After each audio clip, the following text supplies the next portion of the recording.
The next day, I'd promised Carmen I'd return to help her get the cafe ready for her sister's arrival. I was about to set out when I received an unexpected call from my hotel's reception desk. Apparently, another guest had asked for me by name.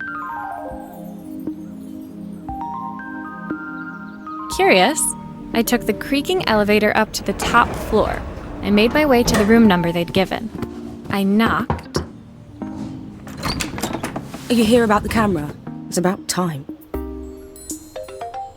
The woman in front of me was immaculate. Not a hair out of place or a crease to be seen.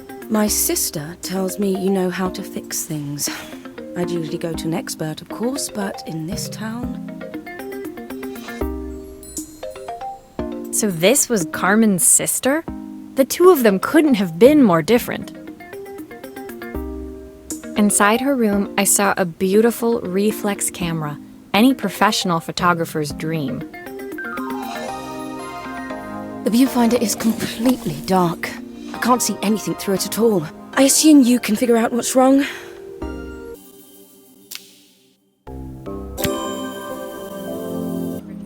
Inside her room, The viewfinder is completely dark. I can't see anything through it at all. I assume you can figure out what's wrong?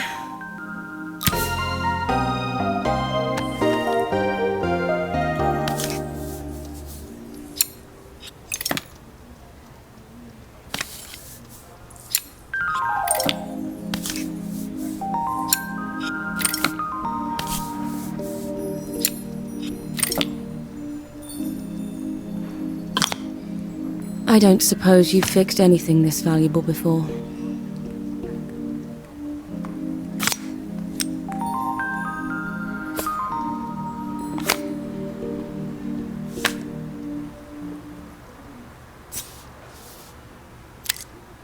if I used the screwdriver, I could adjust the angle of the mirror.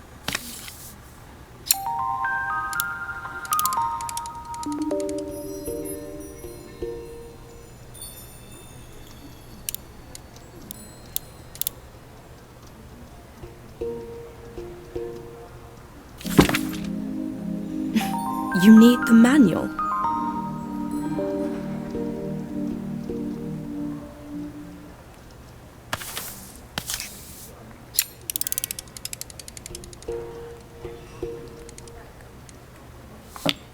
Perfect.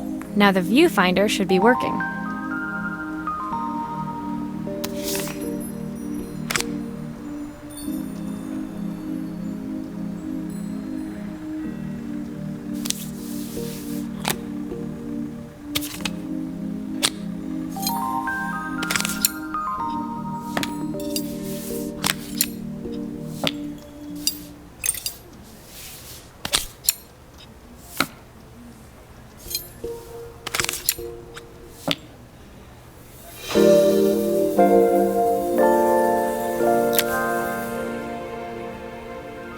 I felt a pang of envy as I handed the camera to Helena.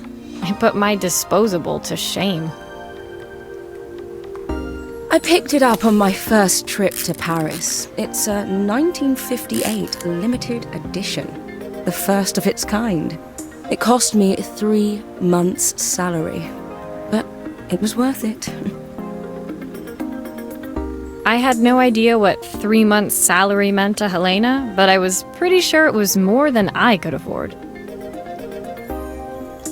It was strange, really, that we were even staying in the same hotel. I'd picked this place because it was cheap and cheerful, but surely she could afford somewhere better? She took some test shots, fiddling with the camera settings until she was absolutely satisfied. This work is immaculate. At least there's one person in this town who knows what they're doing. Sending you to me might be the first thing Carmen's actually gotten right. I wondered why Helena had bothered coming if she thought so little of her sister. I hear nothing from her for weeks, and then when she finally does call me, all she wants is money. If she thinks I'm lending her another penny, she'll have to convince me it's not a total waste of time. That didn't sound good. If Hurricane Helena was about to hit, I hoped Carmen was ready.